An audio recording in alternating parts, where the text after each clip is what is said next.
जगातलं सगळ्यात पहिलं ड्रोन युद्ध म्हणून ओळखलं जाणारं युद्ध म्हणजे नागोर्नो काराबाख युद्ध आणि 2020 मधील तो संघर्ष।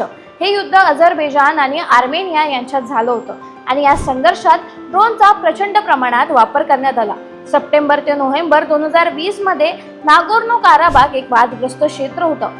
अझरबैजानने मुख्यतः टर्कीचे बायरॅक्टर TB2 ड्रोन आणि इस्रायलचे बनावटी हारूक ड्रोन वापरले। याचाच परिणाम ड्रोनचा वापर शत्रूचे टँक, तोफखाना आणि हवाई संरक्षण प्रणाली नष्ट करण्यासाठी केला गेला।